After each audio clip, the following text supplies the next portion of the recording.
Spelling out a name or a phrase on the Bernina 560 is as easy as opening up the memory or the combi mode as it's noted in your manual. So down here there's kind of a square plus square, and when you touch it, it turns yellow, and then your stitches disappear over here on the side. So if you're ever wondering where your stitches are, it's because you've accidentally got into the memory of the machine. But once you do, that means it's waiting for you to pick a stitch. So whether we put two decorative stitches together, like a heart, and then maybe like a star or something kind of fun, and then stitch that would stitch out a combination of heart and star, heart and star.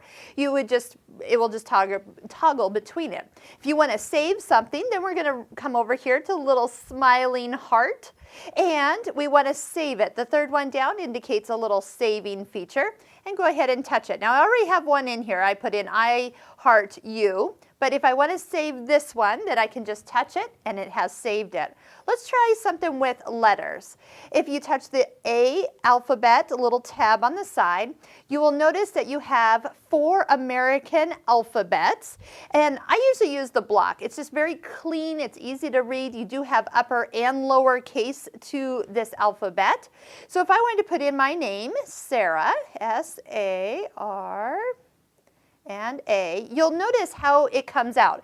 This is your presser foot sewing towards you. So the letters are to the side, you might say. So if I was getting ready to stitch on fabric, is to draw a line on the fabric and then line up your presser foot to follow it, and then the name would come out, or the quilt label, or something. It will stitch this way. That width is 9 millimeters wide, unless you decide to touch the I for information, and this little guy is called alphabet size, where you can have 2 different sizes. So if with the A highlighted, if I actually wanted each of the letters, but not my first one, to be capital, so not lowercase, but to appear lowercase, they could actually be reduced in height, or it looks like width here, but when they stitch out, it'll be how high they are. That's kind of fun. So whatever letter is highlighted, that is the one that's actually going to be changed. You could have some fun that way.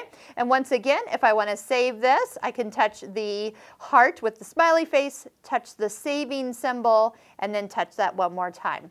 So when you're ready to stitch out, you can, but did you notice I can actually, let's go ahead and delete. So if the trash can will just clean off your work area.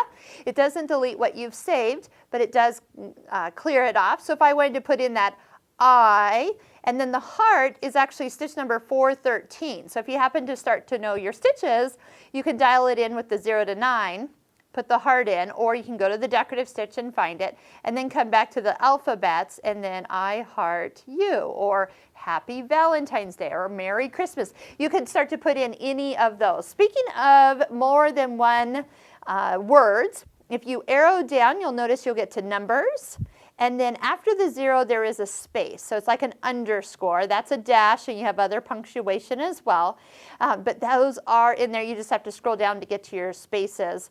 When you start to sew, as long as your cursor, or like the blue indicator, is at the end, it will start at the beginning. If you want to be sure it's going to start at the beginning, touch the up arrow so the first item in your memory is highlighted, and it will start to stitch with that one there. If for any reason you have it highlighted on the heart or a middle of that area of the memory, it's going to start stitching right here. So just kind of keep that in mind. You can actually start in the middle of your memory. All right.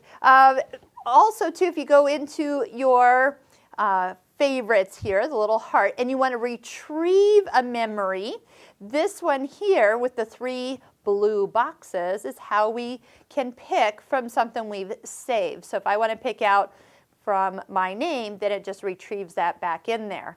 I can pick out a different one, and it will retrieve that memory. When I want to go ahead and delete, I can touch the trash can, and notice at the end here it will have little trash can indicators. So if I want to delete this memory, it will ask me, are you sure?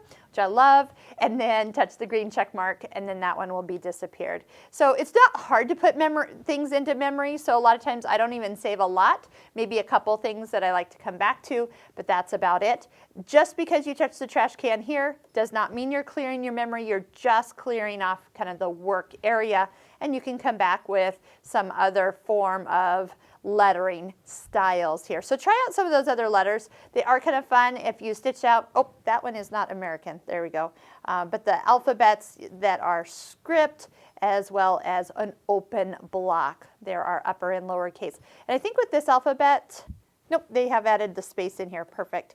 This one does have all the things you need, upper case, lower case, and then when you're ready to stitch, you'll start right back at the beginning and stitch it all the way through.